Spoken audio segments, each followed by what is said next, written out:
Miércoles 28 de julio, saludos señoras, señores, bienvenidos como cada día a esta revista de prensa, a este recorrido que hacemos cada mañana por las primeras planas de los periódicos que se editan en nuestra provincia, Diario Córdoba, ABC Córdoba, El Día de Córdoba y también como siempre a través de la prensa digital. Avanza la semana, temas que van coincidiendo, aunque cada periódico, estamos en verano, sale por un sitio, en sus portadas quiero decir. Vamos con este primer vistazo a estas portadas. El Diario Córdoba, El Decano, que cumple 80 años por cierto, titula para abrir a 4 columnas: el Gobierno abre la puerta a una subida del salario mínimo. La foto que firma a J. González, turno de vacunación para la generación X. Sabe que ya se ha ido alargando la edad de vacunación y a partir de hoy, de mañana jueves, pueden pedir citas incluso menores de edad, 17 y 18 años, 16 y 17 años. Ayer se empezó a pedir para 18 y 19 años. Más asuntos que luego veremos en el sumario. El Diario ABC, la apertura es para temas de ámbito nacional, lo tiene la foto. Para las auditorías, dice que desvelan una red clientelar urdida en la Junta por el PSOE. La foto, el portavoz del Gobierno andaluz, Elías Bendodo, en el centro Juan Marín, y el consejero de Economía, Juan Bravo, tras el Consejo de Gobierno de ayer. El titular: la ley de eutanasia no garantiza la objeción de conciencia. El organismo asesor advierte al Gobierno de que se hace una regulación muy restrictiva de este derecho fundamental del personal sanitario. Se refiere evidentemente a los facultativos que prefieran renunciar o no obedecer las instrucciones del paciente cuando prefiera acortar su vida. El tema de la eutanasia, saben que eso está muy polémico en cuanto a qué médicos lo van a aplicar o no. La objeción de conciencia tiene que estar garantizada y parece, según ABC, que la regulación no hace lo que algunos médicos pretendían o estaban solicitando, que se pudieran objetar en cualquiera de los casos. Hay una regulación más estricta según este periódico. El diario El Día habla también de salud, en este caso, de salud, de empleo público. La Junta se da 2 años más para reducir el exceso del sector público. Las auditorías, a las que hace referencia el diario ABC, encargadas al comienzo de la legislatura, detectan dualidades e ineficacias en la administración, pero el Gobierno no aclara cómo la resolverá. Es un asunto que viene de lejos. Saben que durante los 40 años de autonomía se han ido creando empresas públicas, organismos públicos, que en ocasiones han duplicado competencias. La Junta, cuando llegó el Partido Popular al Gobierno andaluz, se propuso acabar con esas duplicidades, recortar el trabajo de algunas empresas, unificarlas, etcétera, etcétera. Bueno, se da 2 años más, que son curiosamente los que le quedan de mandato, de legislatura, para reducir este exceso de sector público, que en principio, como les digo, no es empleo público. Lo que se pretende es recortar pues agencias públicas, organismos públicos, empresas públicas, que en ocasiones no tienen muy clara su competencia. Incluso las auditorías han revelado que hay empresas en las que no hay actividad desde hace algún tiempo y sin embargo siguen funcionando. La foto se marcha aún más lejos, se marcha hasta Tokio. Biles dice, baja a la tierra y se hunde. Y la foto para Simone Biles, esta chica norteamericana, la estrella de la gimnasia, que bueno, ayer tuvo un traspié y decidió abandonar la competición. Y luego también referencia a más cosas, por ejemplo, que Carlos Marín releva a Edu Frías en el Córdoba Club de Fútbol. Ayer Juan Gutiérrez, el director deportivo del Córdoba, anunció la salida de Edu Frías y su relevo será, parece, Carlos Marín. Bueno, pues vamos a desglosar, a analizar este sumario. Ven que en las portadas no hay mucho asunto local, nos quedamos por lo tanto con el tema de ABC, la portadilla, que habla de los contagios, de la COVID, que como siempre ocupa portadas. Titula ABC en la página 2, un brote con 60 contagios en un asilo de Pedroche agrava la quinta ola. Este asilo, esta residencia, que se llama El Salvador, si mal no recuerdo, es una residencia que tiene 170 internos y residentes, 147, perdón, residentes, y de ellos pues casi la tercera parte han resultado contagiados. Un brote que no se sabe si comenzó en el pueblo y pasó a la residencia El Salvador, o comenzó en la residencia El Salvador y de ahí pasó al pueblo. Es cierto que de estas 60 personas hay 5 que son empleados y el resto son residentes, o sea, 5 pues quedan 55, serán los residentes.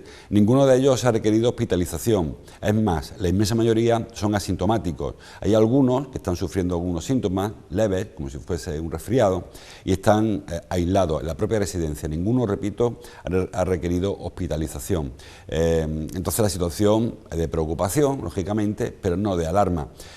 Es importante ser consciente de este hecho. En las personas que están vacunadas, como ocurre en todas las personas que se han contagiado, el contagio no se evita con la vacuna, pero sí se evitan los síntomas. Y en esta ocasión, como le digo, de 60 personas, en su mayoría personas muy mayores, aún así no han requerido hospitalización en ningún caso. A lo más, a un síntoma leve, que los tiene en su habitación. En la residencia ha determinado 3 espacios para los residentes, los 150 residentes. Hay una zona en la que están los contagiados, los 50 y tantos contagiados, otra zona donde están los contactos directos con estos contagiados y una tercera zona donde están las personas que no tienen ni síntomas, ni virus, ni contacto.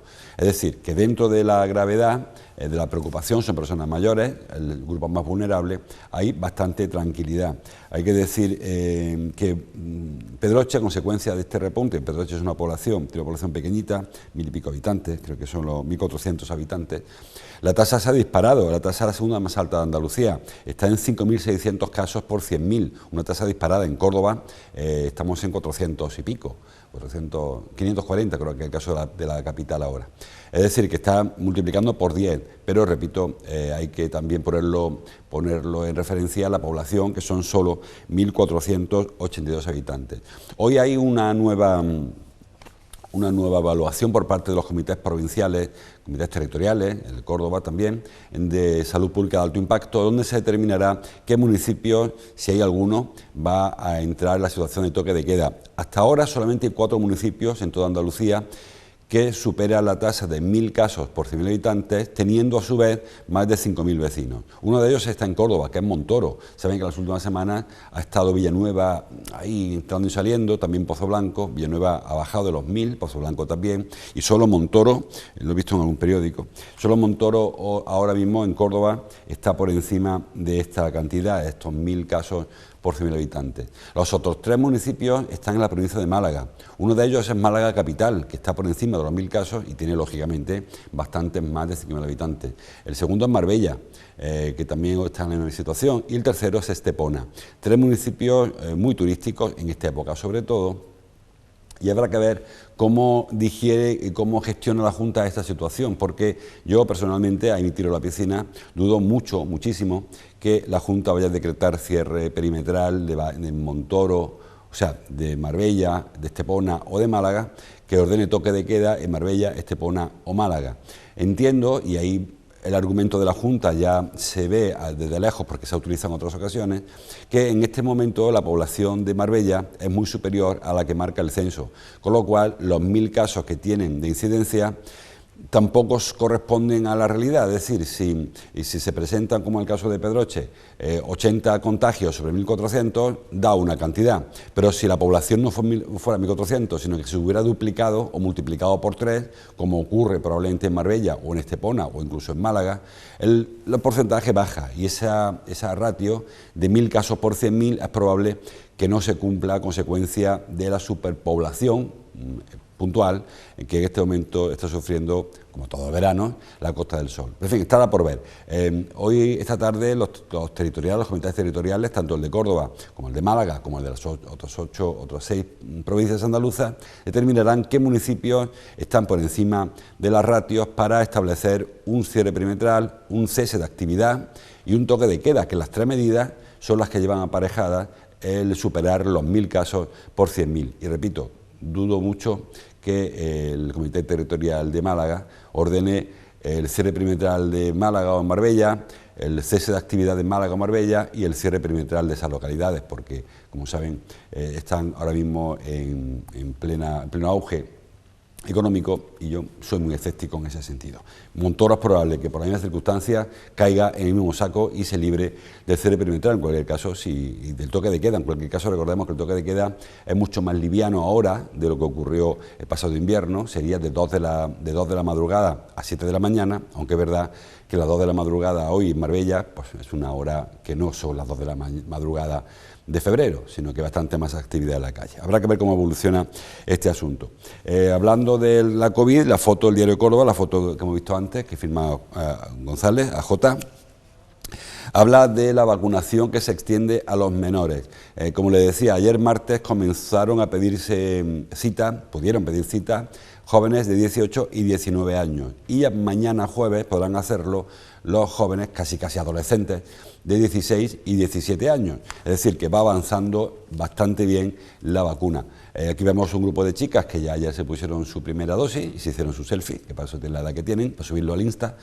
Y esto va a hacer que mejore, se supone que a corto plazo, en un plazo de 3-4 semanas, se recortará la incidencia.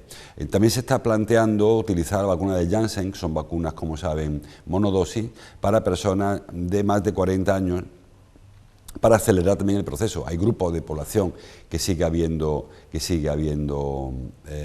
estando todavía fuera de la vacunación, bien porque no se encontraban en su domicilio, en el momento en el que se les requirió, bien porque la fecha se les pasó, por la razón que fuera. Y se va a intentar utilizar vacunas de Janssen, las monodosis. Ahora se está aplicando básicamente, como saben, Pfizer y Moderna a la gente más joven, chicos, ahora mismo están en 20 añeros, y a partir de ayer y de mañana, menores incluso de edad como las chicas, que bueno, deben tener más de 18, porque, sin preguntarle, porque es mañana cuando empiezan a pedirse cita para estas edades. La esperanza está en la vacunación, como bien saben. Señalan los periódicos que el 60% de las infecciones se están dando en estos grupos de edad que ahora son los que se están vacunando, de personas de entre 15 a 34, que es el grupo que mayoritariamente está acudiendo a los centros de vacunación, y al menos con esta primera dosis se irán frenando las hospitalizaciones. Señalan los periódicos que ese es el gran problema, lo trae el diario El Día en la portada. La presión en los hospitales repunta en un 60% en los últimos 10 días. Hablamos siempre de las 3 olas que hay en esta especie de tren de olas de la pandemia. La primera de las curvas corresponde a los contagios, que está aún creciendo. Detrás, muy seguida, viene la curva de las hospitalizaciones, que corresponde a los contagios. Lo que son contagios hoy se convierte en 10 días en una hospitalización, y lamentablemente de fallecimientos, que también va justo detrás, otros 15-20 días detrás de la de las hospitalizaciones. La de contagios parece que se aplana, a pesar de que las cifras siguen en alza. Ya ayer la tasa de incidencia en el ámbito nacional, estatal, solo creció en 2 puntos, de 700 a 702, parece que esa curva empieza ya a voltear. Pero claro, ahora las hospitalizaciones van detrás, con lo cual durante un día, una semana al menos, irán creciendo, a pesar de que los contagios ya vayan disminuyendo. Y lamentablemente las de fallecimientos pues también va detrás. Personas que están hospitalizadas, la mayoría están saliendo sin problemas de los hospitales porque muchos están vacunados, pero algunos perderán la vida, y esa curva va algo detrás. Es decir, que todavía nos queda casi todo el mes de agosto con indicadores elevados, aunque la tendencia, según definen las autoridades sanitarias, los epidemiólogos, los vacunólogos que también existen, son que la tendencia vaya a la remisión, vaya remitiendo las curvas, y poco a poco vayamos quitando de en medio este problema, y parece que será esta quinta ola la definitiva. Ayer también, hablando de vacunas, hay una polémica sobre si será necesaria o no la aplicación de una tercera dosis, una dosis de recuerdo. En principio, la ministra de Sanidad, Carolina Darias, dijo que sí, que era casi seguro que habría necesidad de administrar una tercera dosis. Luego lo desmintió la responsable en su departamento, la que está sustituyendo a Fernando Simón en este momento. Dijo que bueno, que estaba por ver. Y ayer creo que fue el presidente de la Sociedad de Vacunas quien dijo que no hay evidencia científica hoy por hoy de que sea necesaria administrar una tercera dosis. ¿Por qué? Pues porque las primeras vacunas, si recuerdas, se administraron a finales de año. El 28 de diciembre, si mal no recuerdo, se administró la primera dosis, o 27 o 28 de diciembre, la primera vacuna en España. Eso hace que, como además fueron AstraZeneca, aquellas primeras dosis, hubo que esperar 3 meses hasta su segunda dosis. Es decir, que las personas vacunadas no hay, inmunizadas quiero decir, que tengan mayor antigüedad que marzo. De marzo a julio han pasado apenas 5 meses, 4 meses. 4 o 5 meses no son suficientes para ver si estas personas han perdido o no la capacidad de generar anticuerpos. Habrá que esperar que pase un poco más de tiempo a ver si aquellos primeros vacunados mantienen o no su capacidad de generar defensas naturales o provocadas con los anticuerpos, con las vacunas, y si no fuera así habría que aplicar una tercera dosis. Lo que no está nada claro es que sea una dosis generalizada para todo el mundo, que se irá inicialmente para grupos de edad más vulnerables, como ocurre un poco ahora con la gripe. La gripe no hay que vacunarse todo el mundo, pero sí las personas que pertenezcan a grupos más vulnerables, que serán los que necesiten una dosis de recuerdo. Hay vacunas, como le ocurre por ejemplo la del tétano, que hay que aplicarla cada X tiempo, cada 4 o 5 años. Hay vacunas como la de la malaria, que se aplica cada año. Hay vacunas como la de la gripe también. Hay otras, como la del sarampión o la rubéola, que se aplica una vez en la vida. Es decir, que tampoco nos sorprendamos ahora de que el coronavirus nos deje una secuela, nos deje un rastro y haya que estar bastante tiempo administrando vacunas. Supongo, y como les digo, no hay todavía evidencia científica de su necesidad, que se comenzará de nuevo por los grupos más vulnerables, grupos mayores, y teniendo en cuenta además que corresponderá a esa tercera dosis, si es que hubiese que aplicarla, muy cerca de la vacuna de la gripe. Es decir, que volveremos un poco al proceso que ya se vivió en el último año. Bueno, tampoco adelantamos acontecimientos y vamos paso por paso. Las cifras no son buenas, pero son esperanzadoras, son alentadoras, porque la tendencia es a la baja y, repito, el caso de Pedroche es muy significativo. 60 personas, en su mayoría ancianos, infectados y ninguno ha requerido hospitalización. A lo más, un poquito de paracetamol y un poquito de precaución, porque son síntomas muy similares a los de la gripe. Más cosas que las hay en los periódicos. Todos los periódicos señalan el asunto de caballerizas reales. Ayer el concejal responsable de Hacienda, de la Hacienda Municipal, que lo es también de Urbanismo, Salvador Fuentes, anunció que había firmado un crédito con Cajasur, creo que fue solo con Cajasur, hay pequeño lío con qué entidad bancaria lo hizo o no, para tener dinero suficiente para proceder a la expropiación de caballerizas. Lo señala, por ejemplo, el diario El Día, lo trae a su portada. Las caballerizas reales, dice, serán en septiembre un bien de la ciudad. Aparece en todos los periódicos, por aquí y por allí. Bien, vendrá adentro. Pero aparece en la portada del Córdoba, del Día, por ejemplo, lo tienen ahí. Lo tienen una información que publica Noelia Santos, por lo tanto, en el Córdoba. ¿Qué es lo que va a hacer el Ayuntamiento? Saben que el Ayuntamiento lleva bastantes años intentando solucionar este asunto. Caballerizas pertenece al Ministerio de Defensa, ahí estuvo, si recuerdan, los más veteranos se acordarán, el depósito de sementales que luego se trasladó a Écija, había un cuartel en Caballerizas, y cuando el cuartel se fue, se hizo una especie de cesión de uso al Ayuntamiento, pero no se transmitió la titularidad, la propiedad del edificio. Desde esa época prácticamente se está trabajando para recuperar, para que las caballerizas pasen a ser de titularidad municipal y sea el ayuntamiento que las gestione. Hay otra cesión de uso a favor de Córdoba Ecuestre, que está un poco en precario porque no está claro que tenga el ayuntamiento derecho a ceder algo que no es suyo, pero ahí sigue, y lo que se quiere es resolver de una vez por todas este asunto. Bueno, pues ¿qué se va a hacer? Pues expropiar. Expropiar suena un poco fuerte, ¿no? Porque siempre la sensación de la expropiación es cuando una administración pública, en este caso el ayuntamiento, pues detrae un bien de un particular por una necesidad pública. Hablamos de una carretera, por ejemplo. Cuando hay que construir una carretera se expropia un terreno o construir un edificio. En este caso la expropiación es la vía más rápida que hay para resolver el conflicto, porque no se ponen de acuerdo en el justiprecio. Es decir, qué precio hay que pagar por quedarse con las caballerizas. Se esgrime una razón de utilidad pública, que es el de utilizar ese edificio por parte del ayuntamiento, que parece que tiene sustento legal, y ahora hay que encontrar el justiprecio. No será ni el que marca el ayuntamiento, ni el que ofrece el ayuntamiento, ni el que reclama el Ministerio de Defensa. Será un órgano independiente que veremos si se acerca más a una o a otra de las partes. Evidentemente no creo que vaya a la equidistancia absoluta, echar las dos cantidades, media aritmética y eso es lo que te pago. Habrá una justificación por valor económico, etcétera, etcétera. La cosa es que el ayuntamiento ya ha preparado un dinero para pagar, se expropia, pero se paga, lógicamente, lo que se determine por justo y precio y se resuelva definitivamente el asunto de las caballerizas reales, que, como le digo, ya se están utilizando desde hace muchísimos años, desde que se fueron los militares, se está utilizando por parte del ayuntamiento, pero sin una titularidad, sin el título de propiedad de ese edificio.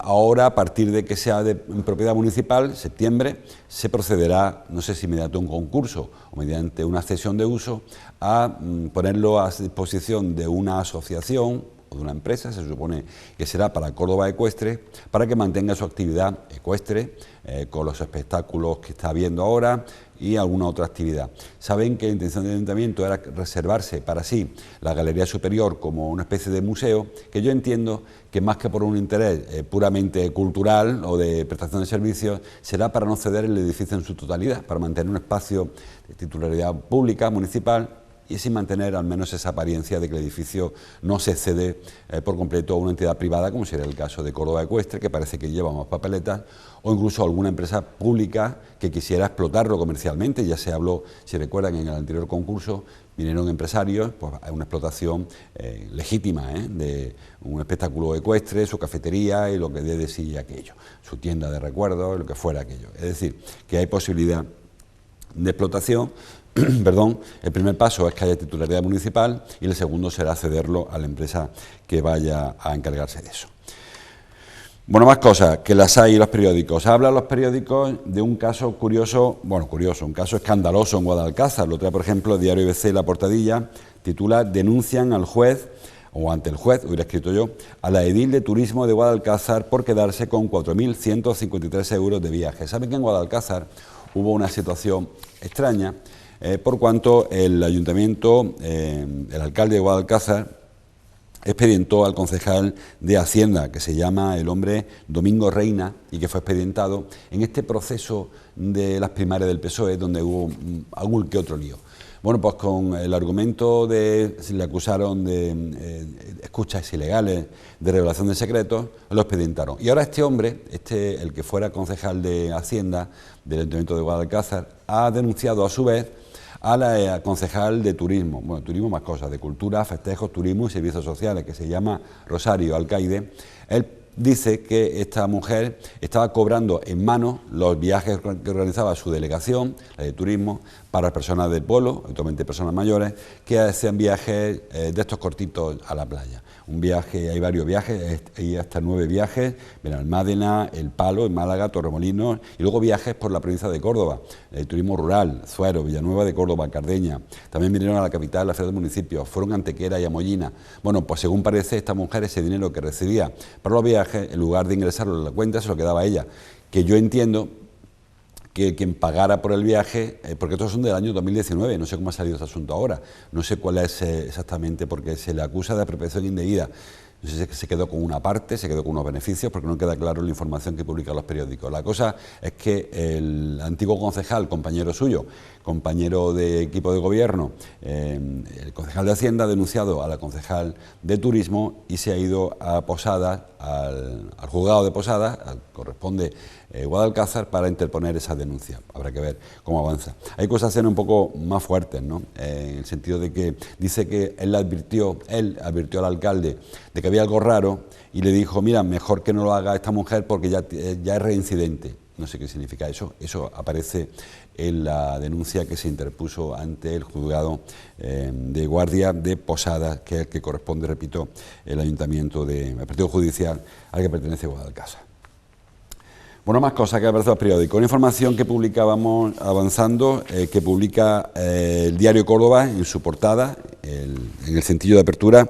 Pinchan titula "Las viviendas turísticas". Saben que hubo durante un tiempo un boom en cuanto a la conversión de viviendas de alquiler tradicional, alquiler por temporadas, por años, se pasó al alquiler turístico. ¿Por qué? Porque la rentabilidad es mucho mayor. Una vivienda en Córdoba, no sé cuándo andará de media de alquiler, digo la media, ¿no? 500, 600 euros, podría andar 400 si los barrios, en fin, el piso más pequeño. Eso es lo que se paga al mes. Sin embargo, los propietarios de viviendas, sobre todo en zonas turísticas, saben que se puede alquilar por 100 euros casi al día el piso, el apartamento. Es verdad que el periodo más corto de explotación y que es difícil alquilar un martes, pero bueno, bien llevado, sobre todo en zonas de amplia actividad turística, es verdad que es mucho más rentable alquilar la vivienda a turistas que alquilarlo a una familia que esté todo el año. Y además saben que hay alguna reticencia por parte de los caseros porque los alquileres de larga duración en algunos casos generan problemas, ¿no? Inquilinos que no dejan de pagar, que hay que sacar, que cuesta trabajo desalojar. La vivienda turística es mucho más sencillo, se pone en alquiler, se alquilan de viernes a lunes y en 2 fines de semana has ganado lo mismo que en un mes con la otra, quizá con un problema más. Ahora, según señala esta información que publica Araceli Ruiz Arjona en el diario Córdoba, son datos de ámbito andaluz. La Asociación de Viviendas Turísticas de Andalucía está advirtiendo de que 1 de cada 4 de estas viviendas turísticas se están pasando de nuevo al alquiler largo. ¿Por qué? Pues porque ha habido una inactividad en el sector turístico, lógicamente. Ha habido un periodo de año y medio donde muy poca movilidad, muy pocos turistas y sobre todo los turistas iban a sitios muy concretos, no a alquilarse una casa, pues no sé dónde, la Fuensanta, que también las hay turísticas, durante una semana. Y eso ha hecho que pierdan la rentabilidad. Más vale, dirá alguno, pájaro en mano, que ver si alquilo o no alquilo cada semana mi apartamento turístico. Además ha habido más cambios, es que por normativa ahora hay que declarar todos los ingresos, incluso para particulares. Hubo una época, recordarán, donde si querías alquilar un piso de los boliches, llegabas en Semana Santa, le dabas la señal al propietario o la propietaria del piso y ahí se quedó. Nadie declaraba nada, ni el que cobraba, ni el que pagaba, se quedaba un acuerdo entre partes. Ahora la cosa ha cambiado, está mucho más vigilado este asunto y hay que declarar todo esto. Incluso hay que declarar la vivienda con una serie de requisitos legales que no lo hacen tan rentable como era ese alquiler, un poco alquiler en negro, ¿no? Que es lo que se ha hecho en muchísimas ocasiones. La rentabilidad ha bajado y ahora se está volviendo al alquiler por temporada, o sea, alquiler de larga duración, por años, o incluso alquiler indefinido, ¿no? Como en muchos casos se produce. ¿Significa que la vivienda turística no tiene sentido en Córdoba? Pues yo creo que sí que tiene sentido. Y es más, yo creo que si Córdoba alguna vez quiere de verdad cambiar su dinámica de turismo de ida y vuelta, este turismo de AVE, tendrá que acudir quizás más a la vivienda turística que al alojamiento en hotel.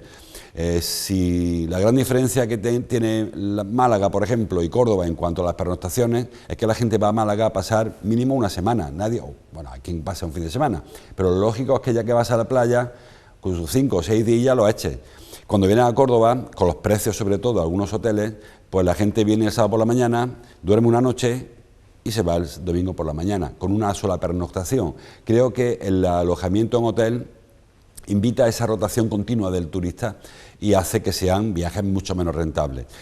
Cuando una familia viene a pasar a Córdoba una semana con 2 o 3 niños, yo creo que o viene bien de billetes o no puede irse a un hotel, porque el hotel sale por un pico, mientras que un apartamento turístico donde pueda alquilar una casita durante una semana es mucho más rentable. Digo con esto que no me parece mal que haya esta posibilidad, esta modalidad, siempre que se regule, siempre que eso no haga que los barrios se vacíen para convertirlos todos ellos en alquiler turístico, pero una regulación correcta y una ordenación del sector me parece tan interesante o más que habrán hoteles continuamente de 4 y 5 estrellas, que el turismo que llega es un turismo bueno, pues muy limitado a esas posibilidades. No es lo mismo que el turismo de aluvión, pero es un turismo que no es tampoco el de ida y vuelta que estamos viendo con los autobuses que aparcan allí en la avenida del Alcázar o en Fray Albino, cruzan el puente, dan un paseo por la mezquita, a lo más que van es al Alcázar a pasar la siesta y a refrescarse, ir de nuevo al autobús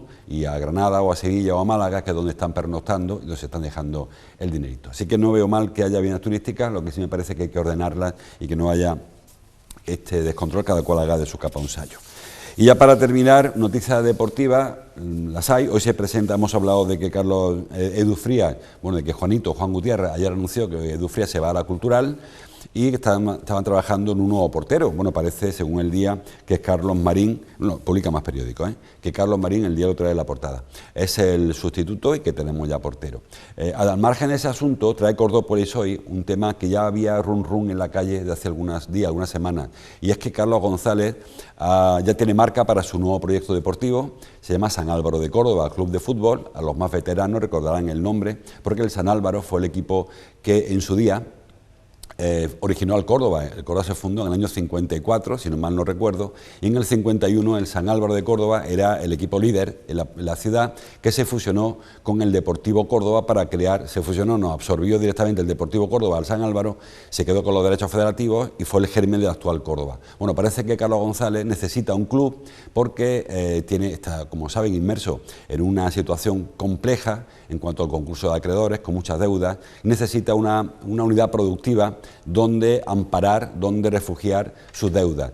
El Córdoba Club de Fútbol actual, el de Unión Futbolística Cordobesa, o Unión Cordobesista, no sé cómo se llama, el Córdoba de Ágora, tiene los derechos que tuvo el Córdoba en su día, y González necesita otro club para, para depositar ahí las deudas. Se inscribiría en segunda andaluza, en la categoría más baja, en la categoría provincial, que es la segunda andaluza. ¿Con qué objetivo? Yo, hombre, no creo, y no, yo soy muy bien pensado en general, aunque piensen que no, pero dudo que Carlos González pretenda coger un equipo en segunda andaluza y llevarla a primera división. Eso hace falta mucho dinero, mucho esfuerzo, mucho trabajo. Y creo que el tinerfeño tiene dinero y ha demostrado que si quiere puede invertirlo bien. Ha trabajado por el Córdoba, colocó en primera división, pero creo que era otra época, eran otros esquemas. Dudo que el objetivo de Carlos González sea sacar un equipo en segunda andaluza para llevarlo a la élite. Me parece que es un movimiento más de despacho que un movimiento deportivo. En cualquier caso, esto puede poner un brete al ayuntamiento, por ejemplo, porque el San Álvaro podría aspirar a jugar en el Arcángel, igual que lo va a hacer el Córdoba Club de Fútbol. Saben que el Arcángel tendrá que hacerlo de concurso público y el club que quiera jugar allí solamente tendrá que pagar el canon. Primero ofertar un canon, quedarse con la explotación y a partir de ahí pagar su canon y hacer uso del estadio. Hay más clubes en la ciudad, no solamente digo que jueguen en segunda andaluza. Por ejemplo, recuerda esa información que está el Ciudad Jardín también, que también podía jugar en el Arcángel si le apeteciera. Es verdad que el Córdoba Club de Fútbol, el nuevo, que es heredero del antiguo, ya tiene casi 5.000 abonados.